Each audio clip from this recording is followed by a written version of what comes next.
Yingluck's caretaker government has remained in office since the Constitutional Court ordered her and 9 cabinet colleagues to step down over a nepotism case. It is hoping to organize a July election it would likely win. But the protesters say the entire administration has lost legitimacy and want to replace it with a neutral, interim prime minister who would oversee electoral reforms aimed at keeping Yingluck and her brother, ousted former Prime Minister Thaksin Shinawatra, out of power. And former telecommunications tycoon Thaksin, who was overthrown in a coup in 2006, won huge support in the north and northeast with pro-poor policies, but he was increasingly seen as a challenge to the Bangkok-based royalist establishment. And newly elected Senate Speaker Surachai Liengboonlertchai called a special session on Monday hoping to draw up a plan to end the crisis. And at this moment, the Senate is the main institution that can solve Thailand's political crisis. Thailand is facing its biggest crisis right now, Surachai told reporters. And protest leader Thaksin Shinawatra, a former deputy prime minister in a government run by the pro-establishment Democrat Party, has called on the upper house Senate, the Judiciary and Election Commission to step in and appoint a new prime minister. And we will discuss how to draw up a roadmap to get Thailand out of this situation, said Senate leader Surachai. A neutral prime minister has not yet been discussed as part of the roadmap.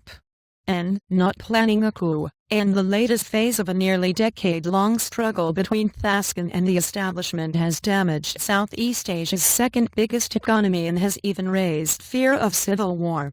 And the military, which has intervened frequently in politics in the past, has stayed out this time despite calls from some pro-establishment forces for it to oust the pro-Thaksin government. And military heads have never mentioned a neutral prime minister, and this is not something they plan to get involved in, Win Taisuvari, a spokesman for the army, told Reuters, referring to the anti-government protesters' demand. And the military is not planning to stage a coup, and it will let politicians sort the country's problems out. And Thailand has seen 9 military coups since 1946, when King Bhumibol Adulyadej assumed the throne. The king, who is 86, has intervened to defuse previous crises but has not commented directly since this one blew up.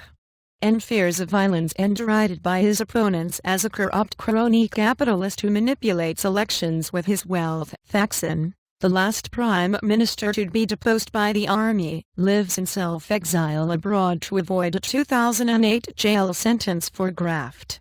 And Yingluck dissolved the lower house of parliament in December to call an election she hoped would end the protests. But her opponents disrupted the vote and it was later ruled void.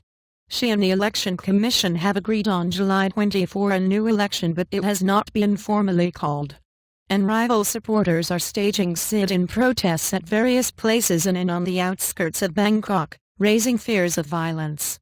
25 people have been killed in sporadic violence since this round of protests kicked off in November. And rallying pro-government, red-shirt activists are demanding a new election. And appointing a so-called neutral, unelected prime minister is against the law, and I warn you, it will provoke a violent reaction, red-shirt leader Jituporn Prompane told Reuters.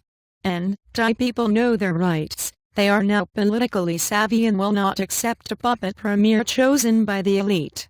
And Yingluck's ruling Pheu party selected Commerce Minister Nuatamrong Boonson as caretaker prime minister last week, but government opponents reject his appointment. And anti-government protesters plan to move from a city park to a site in front of the UN regional headquarters on Monday to prepare for what they see as imminent victory. And, for those joining our final offensive, be prepared to stay until we prevail, Suffolk told his supporters on Sunday night. And, additional reporting by Oker Apanayamiat, editing by Robert Bursell and Alex Richardson.